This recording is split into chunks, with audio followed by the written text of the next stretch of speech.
This is Hardspace Shipbreaker. This has been my go-to game for weeks now. I absolutely love it. It's, I've played all of the content they've got so far. I think there's probably some harder ships I haven't quite unlocked yet, but I think I've tried all the ships. I've tried them all multiple times. You'd think I'd be tired of it by now, but there's just something zen about ripping apart spaceships that just makes me happy. I tried to stream this before, but unfortunately it's a pretty demanding game, and on my older system I couldn't stream and play it at the same time. But I just got a new machine, so I'm going to get started and see if we can make this work. So the premise of Hardspace Shipbreaker is that Jedi Fallen Order, the job you're doing at the beginning of Jedi Fallen Order, that's what this entire game is about. You are a blue-collar worker who's deep in debt to a corporation, and what you're doing is working off your debt by tearing apart old spaceships. It's a little bit of like a, not quite post-apocalyptic, but sort of it's a society in decline where there used to be this massive interstellar shipping industry, and it's all just kind of faded, and now people are sort of harvesting the wrecks of ships that have been abandoned. But that background aside, here's how you actually play. You grab a ship from the ship catalog. So and there's different ship grades. So I have progressed pretty deep into the game. When you first start the game, let's see here. Let's get on to. Oh wait, nope, hit the wrong button there. When you first start the game, you're down at level 1, which is this little tutorial ship. But as you progress, you unlock the mackerel and then the gecko. The gecko is sort of the huge ship. So let's take apart a gecko. It'll take us a little while, but you'll see how rewarding it is. Let's grab... See, I usually try to grab the one that's the most expensive, right here, the total value, because that's probably the one I can get the most money, to pay off my debts from. So this is the UNN. It's a Stargazer. That's actually the most recently unlocked ship. Now, this game is in early access right now, which means, there's actually a pretty limited amount of content. There's only 2 general types of ship available, and within those types, there's, a few subclasses for each one. So it's interesting enough to keep you guessing. I never quite know what I'm going to encounter, but you can see that they fully intend to have a much, wider array of ships available. But like I said, we're still in early access, so there's plenty of time for them to expand it. So this is where you play. So you've got this ship that's in the middle of this hangar, and you've got 3 different destinations for pieces of the ship. You've got the barge down here, and this is for like objects that they can reuse in other ships. Over here's the processor. This is for really complex, really highly durable materials that need special processing in order to recycle. And over here is the furnace. This is just for metal slag. Just anything can go in the furnace. But it's a waste if you put something in there that could go somewhere else. And so I've got a couple of tools. Actually, let me first show you my my grapple. So my grapple can grab pieces of the ship and rip them off. And then it can also project those things into a destination. So that antenna, it belongs on the barge. In fact, you can see in the UI, each thing that you point at will tell you right in the bottom middle of the screen where it goes. This says barge, this says processor, there's other things that'll say furnace. I think I'm bumping into things here. Okay, so I have another tool though. That is my cutter. So you see this piece here, this goes on the barge, and it's connected with these 2 cuttable legs. And so if I just point my laser at them,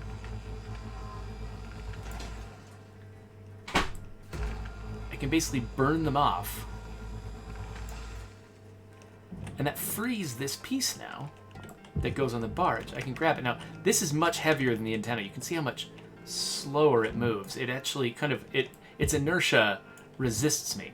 But I have a more powerful tool. I've got my tether, which I can attach to it and connect it to its destination. And the tether pulls much harder than my grapple does and can pull it down. So usually the first thing I do is I try to remove the most obvious pieces from the outside of the ship. So we're going to take off these kind of fin-like things. So Jedi Citrix asks, do your tools have limited uses?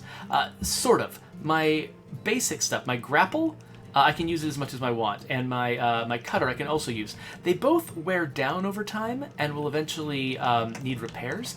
But right now, as far as I can tell, when they need repairs, they don't actually seem to reduce in their effectiveness. I think that might be sort of an in-progress feature. Maybe in the future, when they get worn down, they'll perform less well and you'll have to keep them in repair. But right now, it doesn't seem to make much of a difference. I still repair them because, they make smoke and the smoke's annoying. But it doesn't seem like, at this point, it doesn't seem like it's really necessary. However, the tethers, you do have a limited number of tethers. In fact, if my head wasn't right here, where it is in the HUD, you'd be able to see I have 23 tethers left. And now that I've used one of them, I have 22. And now I have 21. So let these guys... Okay, I just noticed something. The front wants to go in the barge. I thought I saw something said it needed to go in the processor. Okay, maybe not. Sometimes you get complex items where part of it wants to go to the barge, a part wants to go to the processor, or part wants to go to the furnace and part wants to go to the processor. You can't ever get it exactly perfect. You can't perfectly get every single thing where it goes. Down there, that red bit there, I think that means I put something in the barge that it didn't like. And that makes me sad. Can I just pull these off? No, it looks like these need to be disconnected too. Oh, I can yank this antenna off. Let's do that. One thing you'll also notice in the upper right corner of the screen, there's a timer. They divide your time. Oh, this has little cuttable pieces. They divide your project into days. You basically get 15-minute or shifts. You get 15-minute shifts, during which you try to wreck as much of the ship as you can. And each day you have expenses. So basically, if you work fast and you get it done in fewer shifts, that means you've got fewer expenses. But if you take a really long time, maybe you're extra careful and make you a little bit of money because you took your time and were extremely careful. But if it took you a lot of extra shifts, you actually end up making less money overall. So it's a balancing act. And I'm really glad for it too, because I'm such a perfectionist, I would probably ruin my own fun trying to get it perfect each time, and I would end up not enjoying it as I try to get every little piece exactly where it goes. So the fact that that's actually not an efficient way to play the game means that I have to sort of make some... It allows me to make some, efficiency value judgments, which actually improves the fun, which is a very clever move on their part. You'll notice that my cutter is starting to smoke. That's just going to keep happening for the rest of this shift because I can only repair it between shifts. So I think the reason why I often repair these things is because they get annoying. Because that smoke just starts to bother me after a while. Alright, so these goes in the barge. Is there anything... Don't think... Oh, there's even more. Alright, yeah, there's lots of fins. Lots and lots of fins. Oh, but I completed an objective. So... right here you can see that I've actually got a series of work orders, and one of the ways that I'm judged long-term in my career is how well I complete these work orders. A lot of my upgrades to my equipment and my progression through the different certifications, the things that unlock harder and harder ships, that's based on the work orders. So I want to pay attention to that. So even if, maybe I was running low on time and I didn't want to necessarily put every single thing where it goes, I would want to at least satisfy the work order for each type of thing. So for instance, these fins, I think I've already satisfied the work order for them. And so if I wanted to just stop being careful with them right now, I would lose some money, but I wouldn't lose progress on the work orders. By the way, you'll notice there are 2 fire modes for my cutter. I will definitely show you what the other fire mode is for a little bit later. Oh, these are not fins, these are solar batteries, excuse me. There's a lot of information on the screen. If you pay attention, you do kind of get a sense of how the ship is supposed to work and what each thing is supposed to be. Jedi Citrix says that, because we're gamers, we're programmed to fix things that are smoking, and so that's why the things that are smoking drive me up the wall until I fix them.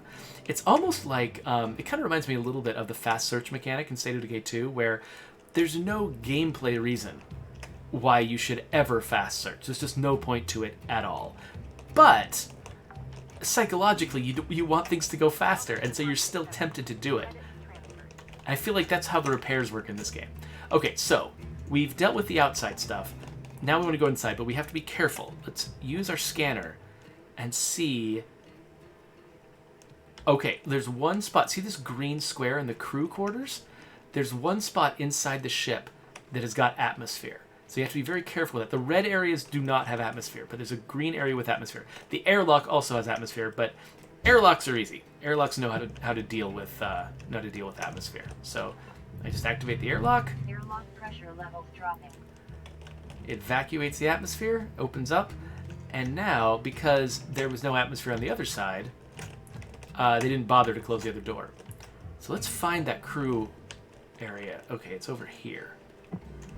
Okay, so this room right here has got atmosphere behind it. And so, unfortunately, the system for evacuating the air from a ship is kind of confusing. The early ships give you a way to do it, clearly, that like a very safe way to clear out the atmosphere. The later ships really don't. Now, if I were to cut into this door right now, that would cause explosive decompression, and things would come flying out of my face, and things would... Your oxygen reserves are dropping below statistically profitable levels. I'm running out of oxygen. We'll deal with that in a second. So I don't want to cut it. If I don't cut it, if instead I come over here and I pull this lever, it will still decompress quickly, but not explosively. And so that's the main thing I'm trying to avoid. So, you see, it pushes things around, potentially does a little bit of damage, but it's fine. Ooh, a repair kit. I can grab that to use it between shifts. So my hope was that in here they would have an air bottle, but they don't. So I've got to run out to my home base in order to replenish my oxygen. So you can scavenge. I know. Contact your plan administrator to add asphyxiation coverage.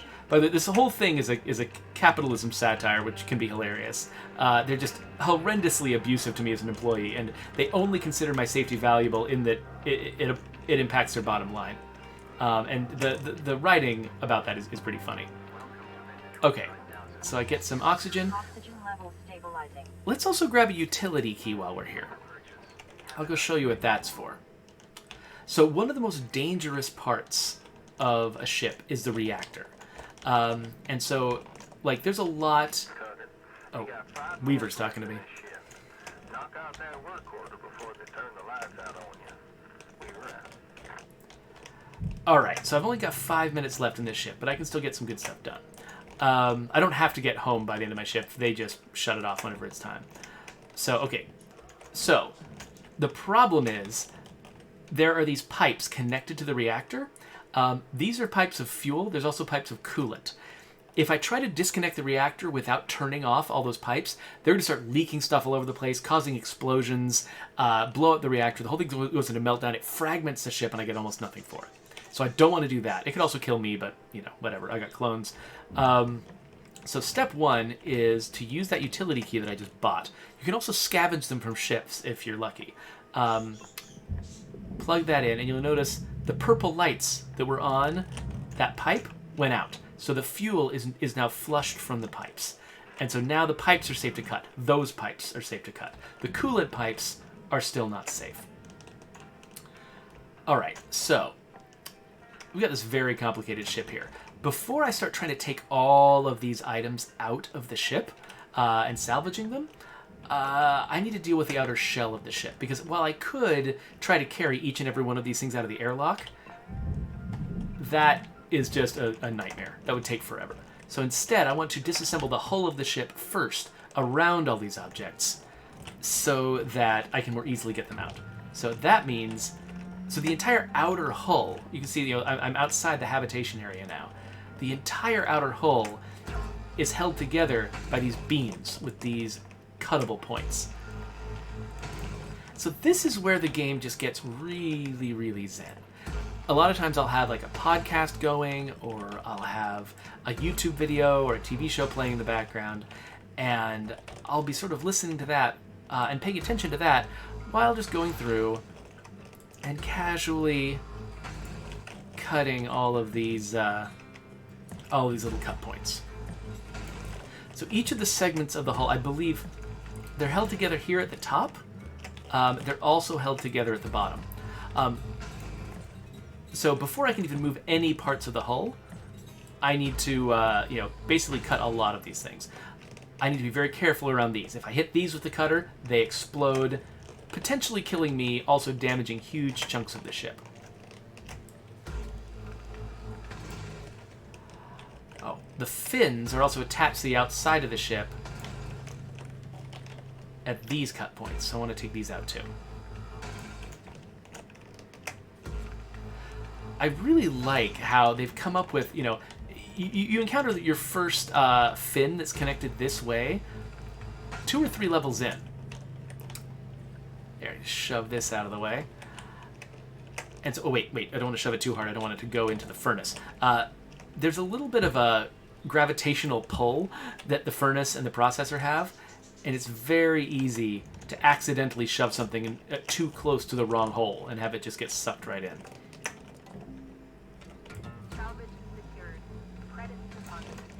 Oh, these are sensor arrays. They're not fins.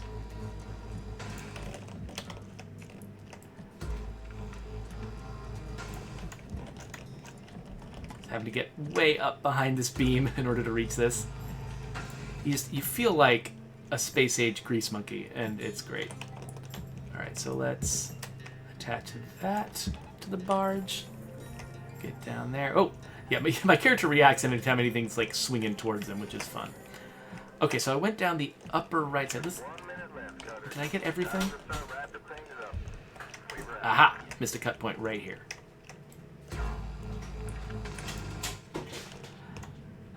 You have to be careful because when you finish cutting something, you immediately start cutting the thing that's right behind it.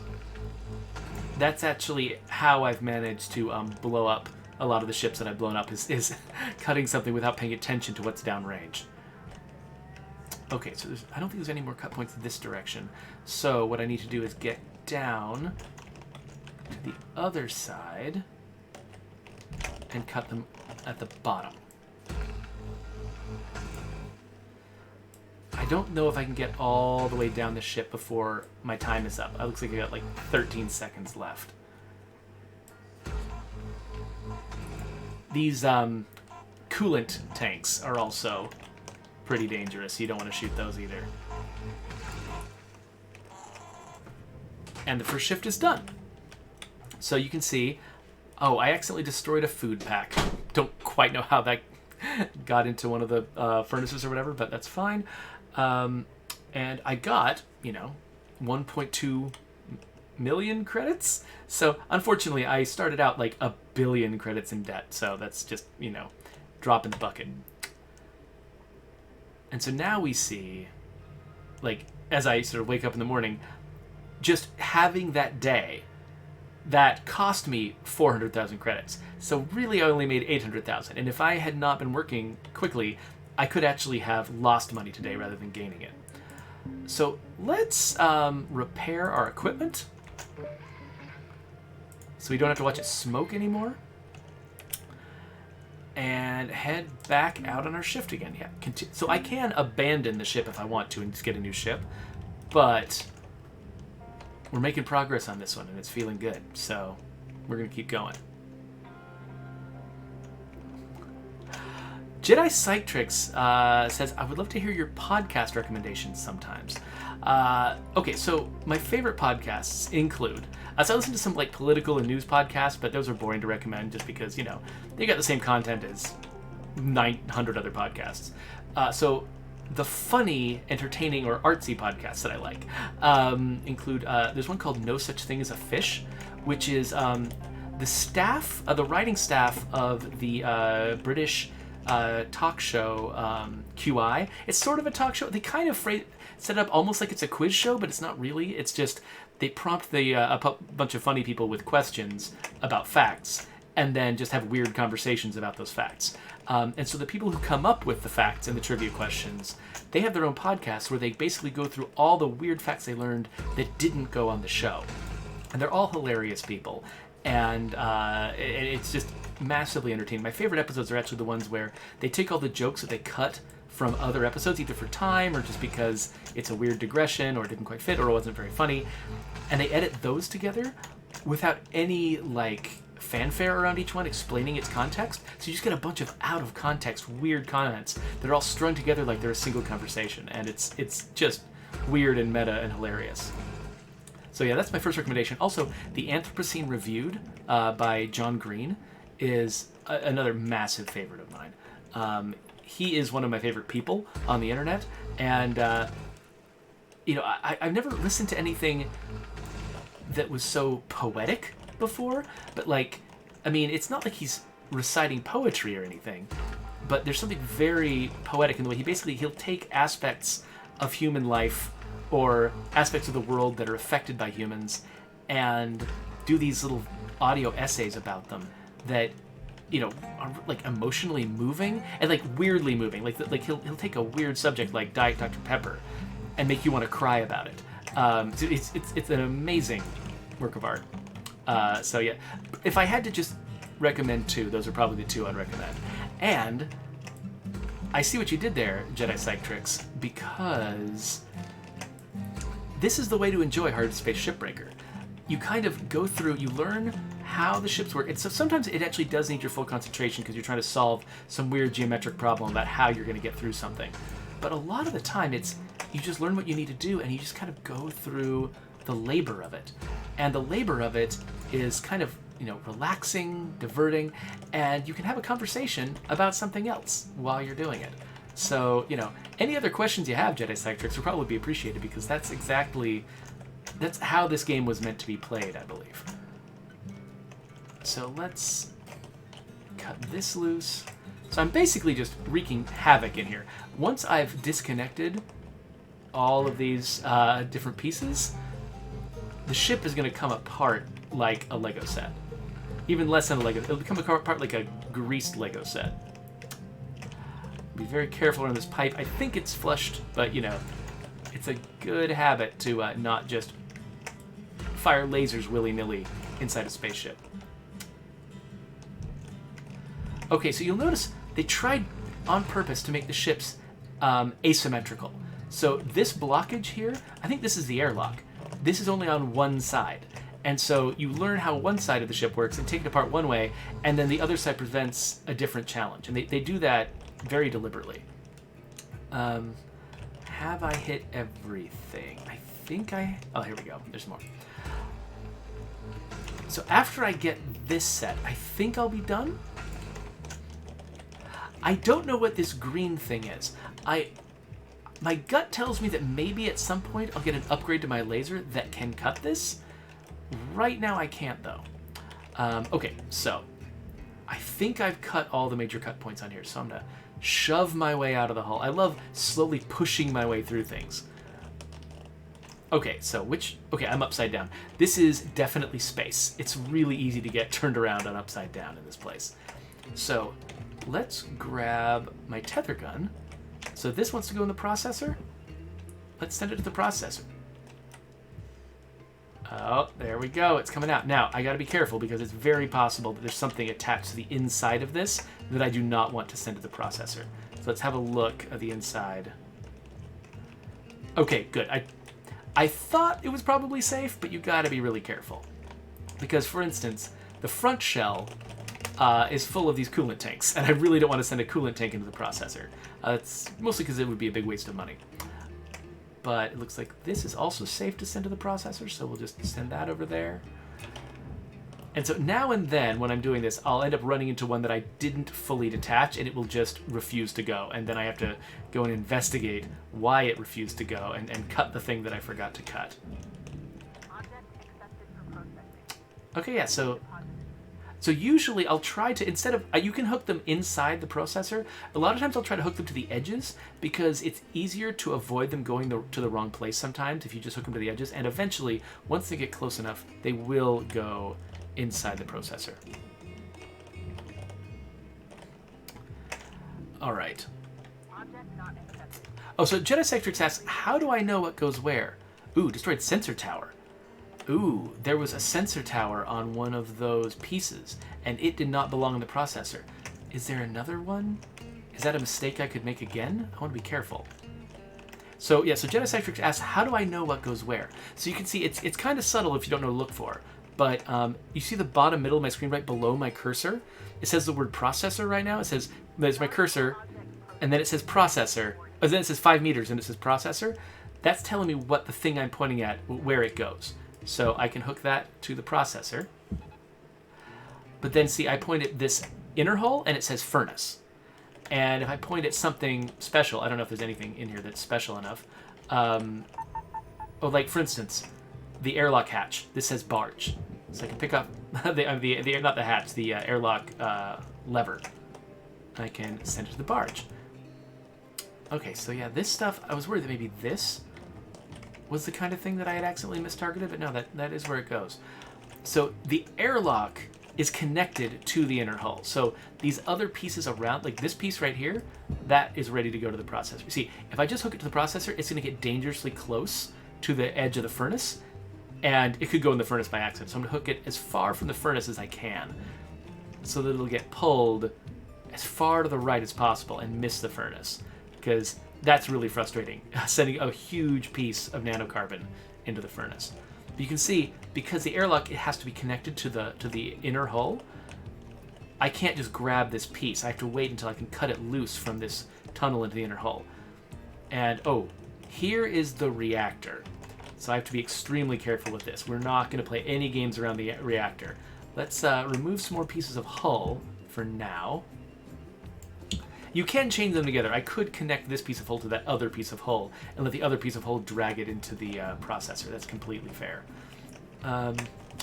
Okay, so this one... in fact, let's chain these two together. Now, it is possible for the tethers to come unmoored if they get interrupted. Like if they end up at a bad angle or something crosses this beam, it'll turn red for a bit and keep working for a little while, and then it'll come unmoored. So you have to be very careful with how you chain them together. Okay, so I want to rescue all of these little things here. Unfortunately, this front piece of hull is one giant solid piece, and so it'll be pretty difficult to make it work. So actually, what I'm going to do is, okay, that's still being pulled. I'm going to pull it to the side, but not into the processor yet. Oh, and see, it turned red because I got it at a weird angle. So we'll see if that actually works. In the meantime, I need to go refresh my oxygen. Now, when you start, you actually have to refresh your oxygen probably twice a shift, typically. But as you buy upgrades, as you complete work orders and complete upgrades... Okay, yeah, so I just messed this up, so let's reattach that. Oh, it's red too, but if it turns it fast enough, you know, it might have given it enough momentum, it'll go in. Okay, so this moved a little bit, but then its tether broke. So what I actually wanted to do was hook it on this side, pull it over here, and then they don't actually teach you this, but if you hit the V key, it will unhook your tethers. So as long as I don't have any other important tethers waiting for me, I can let this thing pull itself a little bit out, give me some room to work with the coolant, and then actually send it in. Okay, I'll hit the V key, kill the tether, and now I've got an open space. You know, it still keeps moving. It's not like it freezes as soon as I stop, because this is space and things have momentum. Now, they actually do, I know, I imagine they've come up with some future technology that sort of dampens inertia a little bit, because things do eventually slow down and stop. Even though that's not how it actually works in space, I think they probably, I'm imagining, I don't know, I don't have any inside knowledge here, but I'm imagining they probably tested this with real physics and things just hurtling forever into space, and I think that probably was very frustrating for players. And so you'll notice this thing has stopped moving now. In real space, that would not be the case. It would keep moving whatever direction it was moving. But they, for the sake of my sanity, they've, messed with it. And the thing is, I've got like magical future gravity technology and like tractor beams and stuff like that. So I can accept the idea, and like the processor and the furnace pull things in, and the barge holds things in stasis. So I can imagine that in this world with this technology, they've found a way to put some drag in space. So they do that, so they're using modern tech, future technology to do that. And I am 100% on board with that solution. This wouldn't work if it was... Oh. Okay, I heard a sound that sounded like a bad sound, but maybe it was a good sound. I don't know. Anyway, so this is a huge chunk of hull. So let's put a couple of tethers on it to really get it moving. And let's stick the processor, stick the beam to it too. Unless, oh, that didn't work. Okay, fine. We'll just send the beam in by itself. You can really feel the differences in mass. Like, that beam goes super fast, whereas even with 2 tethers, this huge chunk takes its time. Alright, so what else can I do in the last 2.5 minutes? I can't get this chunk of shell off the airlock, but I can probably get these guys in. I'm taking a risk here, though, because this guy might end up in the furnace because I have not very securely... Oh, wow, that didn't even take. Hold on, here we go. Nope, it's red, too. I'm not doing a good job. Okay, good, it turned enough. Okay, I think this one's going to make it, so... This one's really pushing it, though. I'm going to attach this one there, just to make sure, like, if I try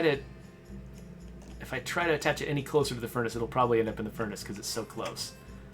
You see how just little collisions and stuff will sort of knock it off course, and it could easily end up in the furnace if I'm not careful. So I'm running out of tethers trying to do all these shenanigans. So I think, rather than buying a whole new set of tethers, yeah, you actually get free tethers at the beginning of each shift. And so rather than going back and getting a whole new set of tethers that I then will waste because I'm almost out of time, I'm just going to use the tethers I've got and then do something else for the last minute. Ooh. Ah, okay, so one of these panels had actually an aluminum panel connected to it. And so it wasn't 100% nanocarbon, which meant that if I had cut it apart, I could have done a better job of, like, I could have put part of it in the furnace and part of it in the processor. But I didn't do that. Time is winding down, Cutter. Dig deep and let's finish strong. Okay, I'm out of tethers. I don't know if there's much more I can do right now. But, actually, before we go, I'll give you a little tease of what one of my other tools can do.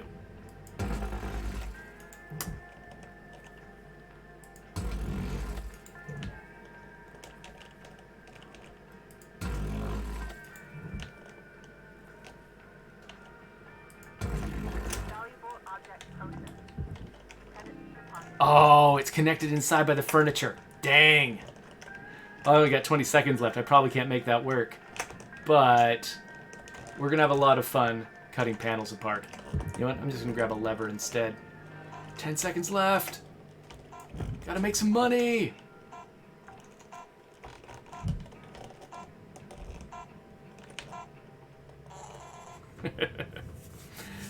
All right. Well, so that is the end of my... Was that my second shift? Was that my... I don't remember how many shifts... I think it's... Yeah, second shift because I've been doing this for about half an hour.